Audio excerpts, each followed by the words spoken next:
All right, so here's my analysis of Alternative History Hub's video about the war in Ukraine and NATO, which is a bunch of nonsense. And this is take 2. Let's get it.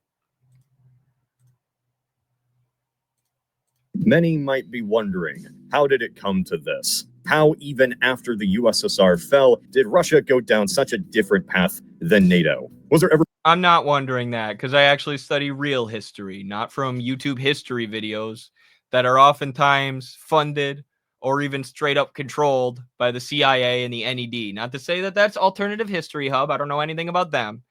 But the last YouTube history channel that we covered with these, well done, simplistic, but likely expensive to produce animations, it was the Kings and Generals YouTube channel, which started as a gaming channel and later transitioned to history. And when they did, their scripts were being written out exactly by Turgut Gambar of the National Endowment for Democracy, the NED, a private version of the CIA that was deeply involved with the overthrow of the Ukrainian government in 2014. So we've gotten to a point with these YouTube history channels where the NED is writing their scripts. Essentially, the CIA is writing their scripts for them. And that, I think, is why a lot of my analyses of these YouTube history channels are some of our most viewed videos here on YouTube, because people know that these are nonsense, and people want an actual alternative history hub, and people just love drama. Perhaps some possibility that these two rivals after the end of the Cold War would have came together in peace? Because apparently Putin seems to think so, or at least he says so. His current track record with the truth isn't the best, by the way. You really think someone would do that? Putin says Russia wanted to join NATO, but NATO didn't let them. Is there truth to this? What do you mean, The answer to why Russia didn't... What do you mean, Yeah, what do you mean, Yes. Yes. They requested to join NATO. And the U.S. told them, no, we don't want a strategic partner. That's not how we do international relations. We want a colony. We want a Russia with no developed infrastructure, with no developed military other than, what they pay into NATO and what they pay to us and the protection they get from us. We want a Russia that we can exploit with cheap labor, that we can rob resources from. And because Russia refused to do that, not only did the U.S. refuse to give Russia NATO membership, but they continued expanding NATO towards Russia's borders after promising not to. And they destroyed entire countries and killed thousands and thousands of people in order to do so. Rest in peace, former Yugoslavia. Where there are now more NATO troops stationed than anywhere else on Earth, by the way, in Kosovo, the country that NATO carved out of Serbia by backing a bunch of terrorist groups like the KLA. Is a story about a former superpower rebuilding itself from the ground up. How Russia, or at least the Duma and Putin, viewed their status in regards to the West. So first, the question we're all asking, when it comes to this whole situation, who's to blame for this? It's Putin. 100%. This was all Putin. Even if NATO had done some bad things, even if Russia had some fair points about their expansion, even if NATO took over Ukraine, like Putin says, you still can't invade others. Like, it was bad when the US did it in Iraq. It's even worse when Putin does it now. Comparing the Ukraine war to the Iraq war, right? Russia invading a country that shares a border with them, where the U.S. was threatening to add them to NATO, which Russia had repeatedly said is a red line, and training up a bunch of NATO troops who are hostile to Russia right on Russia's border. That's the same thing as the U.S. going thousands and thousands of miles across the earth and invading Iraq, a country that never attacked us, a country that wasn't even holding the terror groups accused of doing the 9/11 terror attacks, a country that had nothing to do with us other than the fact that we wanted their oil, right? We had more of a justification for invading them than Russia had for invading Ukraine. How stupid can you get? Why do you have to say things that are this stupid? This isn't even good propaganda because you're saying something that a second grader shouldn't believe. If Russia toppled the Canadian government and started training a bunch of Russian troops right on the U.S. border, do you think the U.S. would not invade? Do you think the U.S. would not do something about that? And do you really think that doing something about that would be less justified than the war in Iraq? Are you insane? Russia shares a border with Ukraine.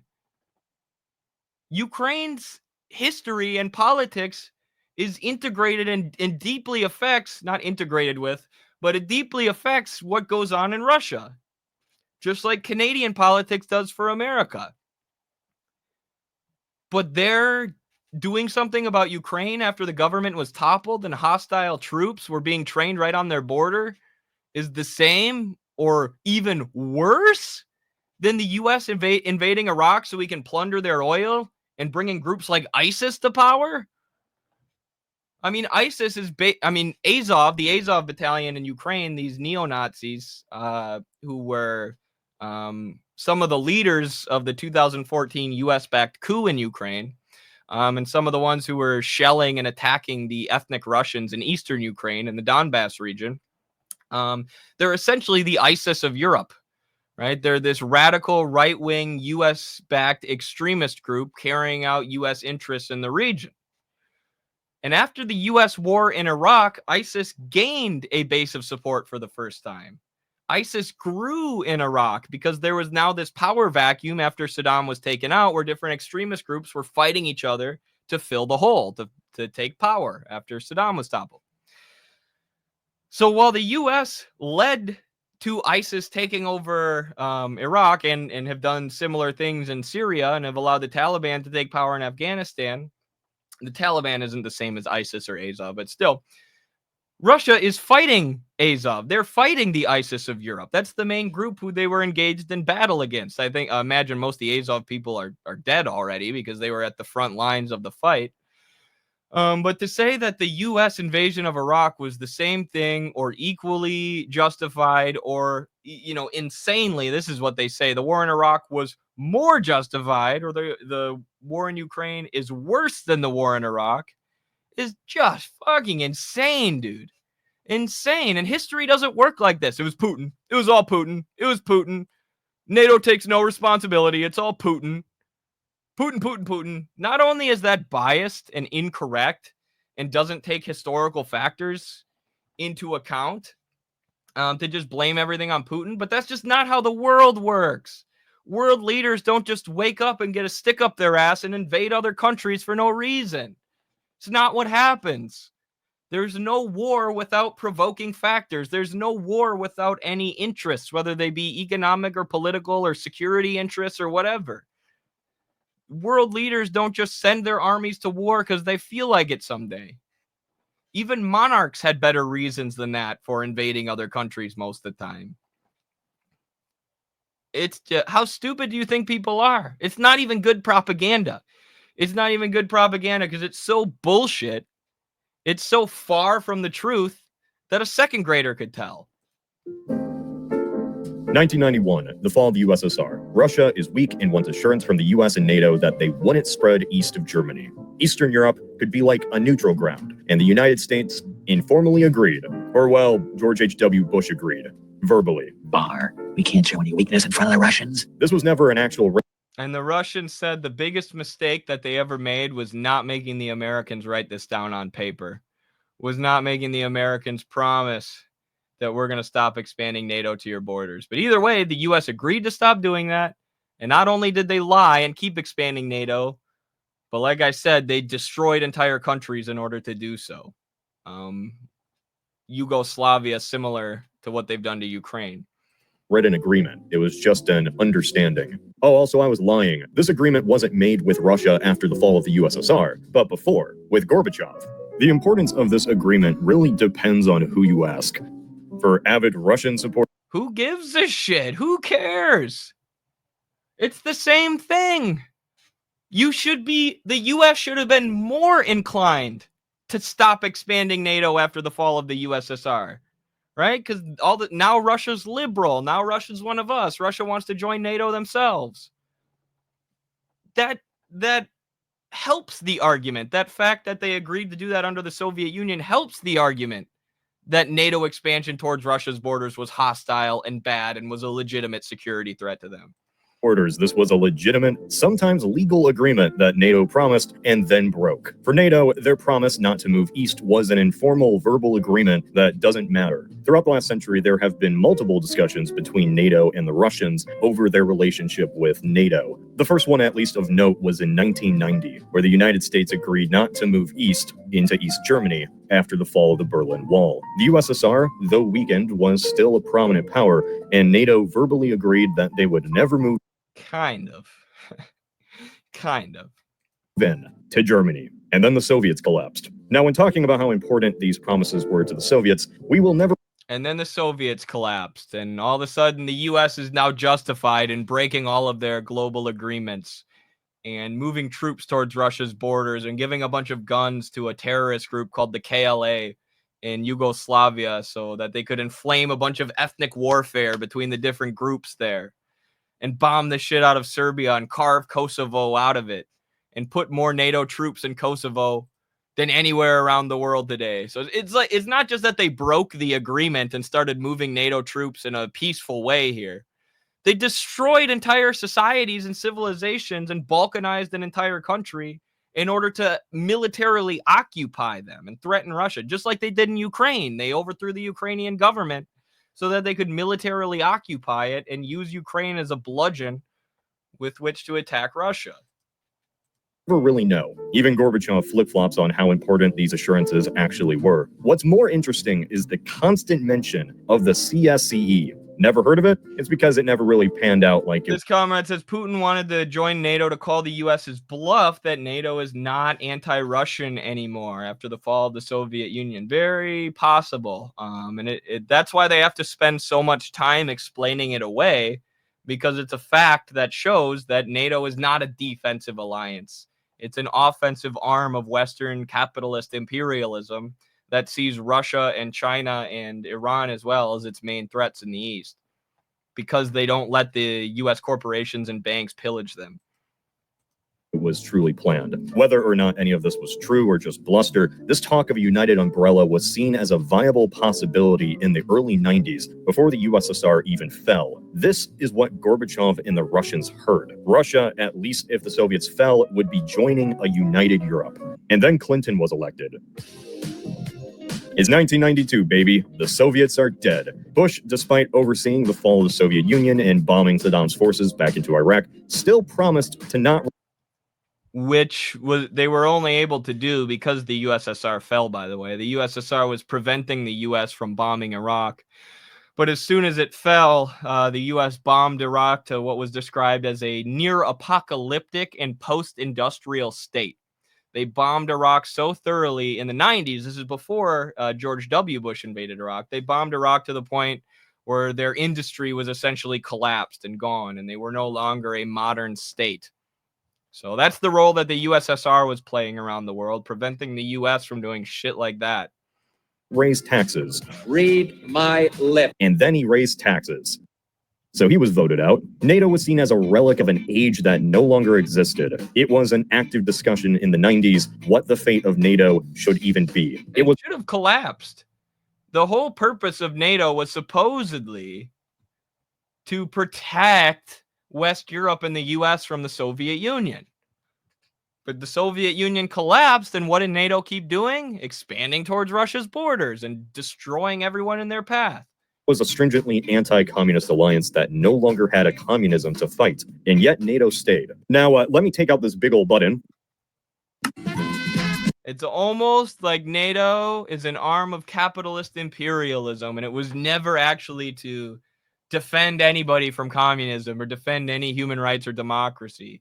It's almost like their whole goal is to clear the world for Western capitalists to dominate it, to dominate every market in every country and the resources and labor of every country. Almost seems that way, doesn't it?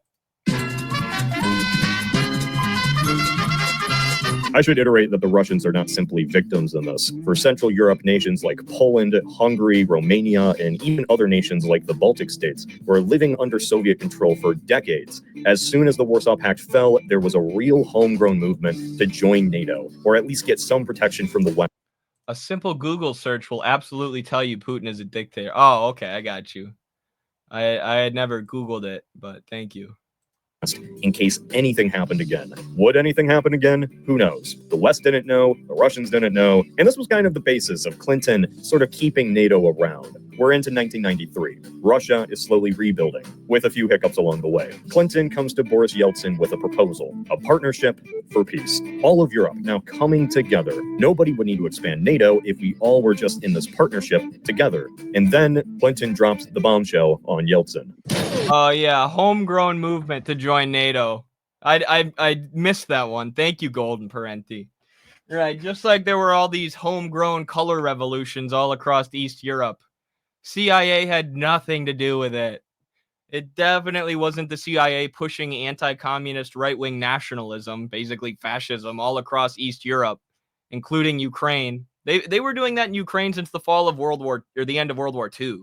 They were pushing banderism in Ukraine, this, ethno-nationalist ideology. So these were absolutely not homegrown, these pro-Western, pro-neoliberal, pro-imperialist movements across these countries. They were being funded every step of the way by the CIA and the US government. This whole partnership for peace was not an alternative to the expansion of NATO. It was a preparation for it. To which Yeltsin replied, why? NATO was created in Cold War times. Today, it's trying to find its place in Europe, not without difficulty. It's important that this search not create new divisions, but promote European unity. We believe that the plans of expanding NATO are contrary to this logic. Why sow the seeds of distrust? After all, we're no longer adversaries. We are partners. We're partners now. We're partners. NATO doesn't want to colonize Russia anymore and rob them and keep them weak and subservient to the US. We're partners. Thank you so much, Garden State, New Jersey. $5 super chat. Appreciate you, brother. Appreciate all the super chatters and supporters of Midwestern Marks on Patreon. We are fully viewer-funded institute. Don't get any money from any think tanks or corporations, so appreciate you. EU and the US lost money from the Russian Revolution and are still bitter about it. Yeah, probably. They're still bitter that Lenin canceled the debts, and they can stay mad about it. Yet the plans continued. Poland, Hungary, and Czechia soon joined NATO. Yet this wasn't the breaking point in relations. Russia still remained a part of the NATO cooperation sphere. There was an optimistic view that the kinks in this whole thing were slowly being worked out. Now, keep in mind, this whole time, NATO is entirely justified in what they're doing. They're technically not doing anything wrong. But from the Russian mindset, going from a communist superpower to a mafia, they're technically not doing anything wrong. Sure, they're funding the overthrow of governments all across East Europe. Sure, they're breaking their promises. Sure, they're, continuing to threaten Russia, even though they were supposedly a defensive alliance against the Soviet Union. Sure, they're about to destroy Yugoslavia. But they're not doing anything wrong. Come on, NATO good. state, where this man is their leader, well, they felt nothing but shame. That fear and paranoia only began to grow, and it became manifested when this guy came to power. But even with Putin in office and him winning the presidency through some zany means, Russia was still somewhat friendly with the US, yet that was going to change. In 2000, did he just say Putin stole the election? With all the color revolutions and CIA-backed overthrows of East European governments that were going on at the time, he says Putin's the one who stole the election? Russia was still somewhat friendly with the US, yet that was going to change. In 2004, NATO, under Bush's push, brought in 7 new nations. Now, once again, if these nations wanted to join NATO, that's fine. The real reason Putin was so popular was because he wanted to rebuild Russia. Because he said, yeah, we don't want to go back to the Soviet Union, but we can't continue to be a colony of the US because unemployment went way up. Thousands and thousands of Russian people died because the economic conditions got so bad. Their economy was plundered by Western corporations. And Putin said, no, we need to crack down on some of the oligarchs, invest in infrastructure, rebuild ourselves as an independent sovereign nation. And this is when you really see NATO start worrying about him and expanding towards their borders because they don't like this. Because like I said, they don't want a sovereign and strong Russia. They don't want a strategic partner in Russia. They want a Russian colony. Fine. But after a decade of this, Russia became paranoid that NATO was simply out to get them. And then Bush welcomes in these nations as escaping an evil empire. The door to NATO will remain open until the whole of Europe is united in freedom and in peace. You can even go back to articles in 2004 where people say Russia is going to change their foreign policy. The Russian Duma began freaking out, and the first man they ran to was a violent Putin. Georgia was invaded 4 years later. Keep in mind when I say Russia. He doesn't let the they don't like him because he didn't let the U.S. take Georgia as a colony of their own. Because Putin was always willing to stop the U.S.-funded terrorists in Chechnya or Dagestan or Georgia. You know, Putin's never been a communist, but he's always been firm that we need a strong and independent Russia, and we're not going to let the U.S. just build up troops or NATO build up troops right on our border. He's been consistent in that. It's exactly why they hate him so much. Russians, I don't mean all Russians. I mean the Russian government, which should usually be clear, but I just know some of you are going to try to use that as a gotcha. One question may be on your mind. After the Cold War, why didn't the Russians just join NATO if they were so afraid of it? General opposition to the West, for one. Russia, even while the USSR was collapsing, didn't want to view this as a defeat. They wanted to view this as a new age. Then it turns out only their institutions fell. But there's also another reason why Russia didn't join. NATO is not simply an alliance, it's a structured machine. When a nation joins NATO, it is not simply changing to the blue team. The way its military is organized becomes based around being able to work within that machine. A country joining NATO is a process that takes years. And that's why, even though Ukraine wasn't part of NATO, their troops were being trained to be NATO interoperable. So they were, you know, becoming a part of NATO in all but name. They were undergoing this NATO training. They would have been able to do military missions alongside NATO troops, including military missions, say, into Russia. Years. This isn't a process that simply happens. For one, a nation joining NATO has to be unanimously accepted by everyone. And it also has to be voted on by that nation's population. As an example, Hungary in 1997 voted 85% in favor of joining. Would the Russian people ever have accepted to join an organization that they believed was an arm of the American empire? I don't know. Hopefully not, because they're right that it is an arm of the American empire. The rule of geopolitics is the closer you are to a superpower, the more they mingle and try to control your nation. And that's what Russia really views a lot of their neighbors as. I guess, but when it comes to the U.S. empire and capitalism, which has become a globalized system, it's not just Canada and Mexico that the U.S. tries to control. The U.S. has a lot more control over a country like Colombia than they do over a country like Mexico right now. And, you know, yeah, the U.S. would be more concerned if Canada was hostile towards them, which is why they're, you know, floating the idea of invading Mexico right now, because they're moving in an anti-imperialist direction. But when it comes to capitalism at its current global stage, it seems like the real problem is that the U.S. wants to control the entire world. Now, Russia, yeah, they're more concerned with what's going on in Russia and going on at their borders or close to their borders in places like Syria. But when it comes to the U.S., they're trying to control freaking everywhere, bro. Pawns on a board for which they, as the stronger nation, have the right to control. Their goals in Europe simply drive others away from them. It's a self-fulfilling prophecy. NATO expansion closer to Russia only made them more paranoid and isolated. However, if NATO didn't expand, who's to say what countries like Estonia... It didn't only make them more isolated. And I mean, they were just in being paranoid, but it didn't just make them more isolated. It forced them into the multipolar alliance with countries like China and Iran. might find themselves in right now. It's clear Putin and the DPRK, who just committed troops to Russia to fight against Ukraine. So it actually brought a lot of anti-US, anti-imperialist countries together. has some fantasy about rebuilding the Russian Empire, or at least the influence of the USSR. This video is not about two equally bad camps. NATO's greatest sin, at least in this regard, is leaving its doors wide open. It's been said that Americans should imagine NATO's greatest sin is leaving its doors wide open, not carpet bombing Serbia, not bringing slavery back to Libya by destroying it, not backing Al-Qaeda and ISIS in Syria. Yeah, NATO's biggest weakness, or NATO's biggest mistake, was being too nice. They were just too friendly. They were too forgiving and nice to all of these countries who got added to NATO. That's their greatest sin. It's so absurd. How do people watch this shit, bro? Every time I do one of these videos, I end up getting so mad because it's not even like good propaganda. They say the most mind-bendingly stupid shit you could ever imagine. And what it'd be like if Canada fell to Chinese influence. Complaining that your geopolitical rival lied about letting your former allies into their Compass Club doesn't make you look like a victim. Nobody would feel sorry for the United States if China took Canada. They would laugh. Oh wait, actually we don't need a Are you an idiot? You think that the U.S. State Department would laugh if China took Canada? Brother, you're a moron. They would invade tomorrow. If China took Canada and started training up troops on the U.S. border, they would invade tomorrow. They would do exactly what Russia did. And you would justify it because you're a fucking hack. hypothetical. The same situation happened with the US too, with Cuba. And we know how the US would react when a neighbor turns to the enemy side.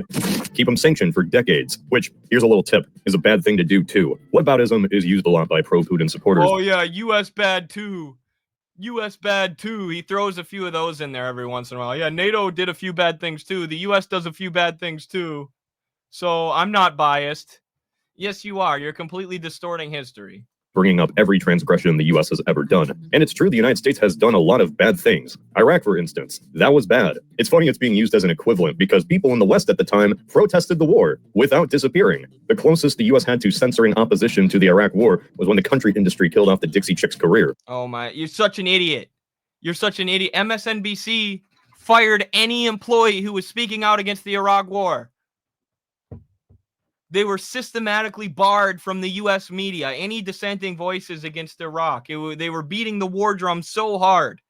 The U.S. propaganda machine was actually much more powerful than the Russian propaganda machine. There are, journalists who are trying to blow the whistle on this, who were losing their jobs at the time. And academics, anybody who spoke out against it faced immense backlash and had their employment attacked. Just like if you speak out against NATO's proxy war in Russia right now. Or just like if you speak out against the U.S. funding of Israel right now. Can Russians today say the same thing? Or are they not even allowed to call this a war, but a military operation? That said, we should be asking some questions to ourselves. Did NATO still need to exist after the Soviets fell? It's so snarky, too. He's like doing this snarky YouTuber thing. But what he's saying is so stupid. It just comes off as annoying. It doesn't come off as funny or slick in any kind of way. It's just like you're using a snarky voice to spew bullshit to children. Did NATO existing push Russia towards a nationalistic paranoia in its reforming years that undermined the same liberal democracy that the West was trying to plant within the country? They weren't trying to plant liberal democracy in the country. They never were. They were trying to pillage Russia's resources like they did in 1990. They were trying to rob the country, which is something that you don't even talk about. The fact that thousands and thousands, tens of thousands, hundreds of thousands of Russians freaking died of poverty after the USSR collapsed because their whole economy was robbed by Western corporations. I know you just leave that whole part out, but that's actually what the US wants. Just like every time they invade a country, they don't fucking care about democracy and freedom and human rights or whatever. How naive are you? Put your head out of your ass. They want the resources. They want geopolitical control. They're not bringing freedom and democracy to anyone, dumbass. Was NATO obligated to give Russian interests the time of day? Do geopolitics even work like that? From my personal opinion, I believe that the Russians had far different expectations for what a post-Soviet world would look like. The Russians believed, in part because of those 1990 talks involving East Germany, that with the end of the Warsaw Pact, NATO wouldn't expand. True, they did believe that naively because they stopped reading Lenin's imperialism and didn't realize that NATO was an arm of the U.S. empire and that they couldn't trust Western liars like yourself. Instead, there would be some coalition in Europe where Russia has special privileges. While to the Americans, they took the fall of the USSR as a victory. Their promises to the Soviets were when the Warsaw Pact still existed. With the collapse, Yep, now we can pillage the entire world. the Americans now oversaw a Central and Eastern Europe that was eager to join in the economic prosperity of the West. It was a complicated act balancing these nations while also trying to not exclude the Russians. The economic prosperity, the same thing that happened in Russia, happened all across East Europe. Sure, I'm sure they thought they were going to share in economic prosperity, but that's what they were sold, and it was a lie. Because it wasn't just in Russia, but every former Soviet state that thousands of people died of poverty. That unemployment and malnutrition and lack of healthcare access and sex trafficking and drug trafficking all shot through the roof because their economies were being pillaged by the U.S. So maybe they thought they were going to join in the economic prosperity, but they didn't. And none of this is pointed out. By Europe that Russia claimed it wanted to be in. Yet Russia only became more and more isolated. While much of this discussion is around NATO, this is simply one element. NATO, up until recent events, didn't actually move their military equipment past those original 1991. He's making the U.S. a passive actor in history. Yeah, absolutely. That's all it is. You know, NATO is just trying to bring freedom and democracy and economic prosperity, bro. They were just trying to bring freedom and democracy, and Russia got all pissed, bro. It's because Putin, bro. Whoever owns this channel needs to be institutionalized, or they're just doing this for the money. I'm sure that's it. Borders. The main issue the Russian government has isn't just a military bloc, but Western institutions, or at least institutions that don't serve their interests. If Putin wasn't blaming NATO, the problem would be something else. Like, I don't know, the whole thing that started this in the first place. Like Ukrainians wanting to join the European Union. Putin's Russia really has been their... That was NATO, dumbass! We have a phone call, a literal leaked phone call of American politicians, Victoria Nuland and Jeffrey Hyatt, planning out the overthrow of Ukraine's government. It was the U.S. and NATO who were training up troops and funneling money and logistical support into the right-wing extremist groups, the nationalist groups, who eventually overthrew Ukraine's government because Ukraine was moving towards more friendship with Russia. Ukraine was moving towards closer connections with Russia because they had learned not to trust the U.S. and NATO.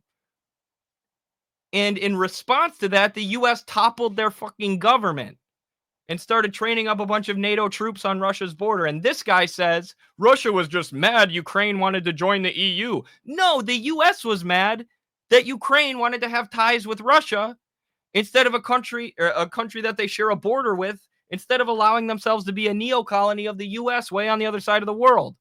That's what the U.S. was mad about, and that's why they actively toppled the government, which was extremely hostile towards Russia, and which Russia had every right to be concerned about. Their own worst enemy for a while, as every hostile action, every threat, every influence, every corrupt politician has only made their former allies turn against them. It's always good to try to see from... Not true. Not true. More and more countries are turning towards Russia, which is why the U.S. has been forced to do so many things like the 2014 coup in Ukraine. Because anytime a country starts doing that, NATO topples them. All of this is ignored. All of the color revolutions across East Europe are ignored. The plundering of the East European economy is ignored. The fact that Ukraine elected, by voting, democracy, a more pro-Russian president who the U.S. then toppled, ignored. All perspectives. Yet not all perspectives are equal. Sometimes the perspective is simply that another nation was a mistake to exist. Sometimes it's that the collapse of the USSR was the most catastrophic event of the 20th century. Even if there was a kernel of truth to the idea that NATO misled the Russians, it does not justify their actions. Should Putin really be talking about how misleading is bad? Kind of seems like that was their strategy for the last few months. NATO is not a perfect organization. However, if the nations of Europe want to join this club, it should... I'm done with this fucking idiot. I have nothing else to say. So wrong. So bad. Makes the U.S. out to be a passive actor. Ignores the 2014 coup, ignores the plundering of the former Soviet Union, ignores all the destruction that NATO wrought upon the entire world in order to expand their forces closer to Russia's borders. Ignores everything that shows you what this actually is, which is a NATO-US capitalist imperialist proxy war against Russia, in which they're sending the Ukrainian people into a meat grinder to fight their wars for them, because they prefer to fight wars by proxy rather than doing it themselves. He doesn't even touch on the U.S. and NATO destruction of Yugoslavia, which is now occupied by more NATO troops than anywhere else on Earth. He doesn't even touch on these things.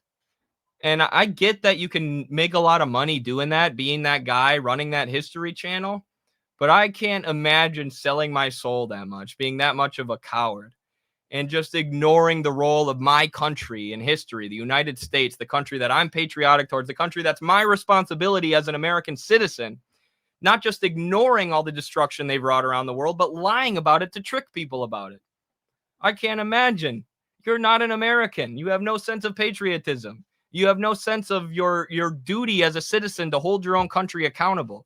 You're a liar and a propagandist and imperialist, and you share responsibility for the millions of people who the US empire has straight up murdered in cold blood around the world to try and control them.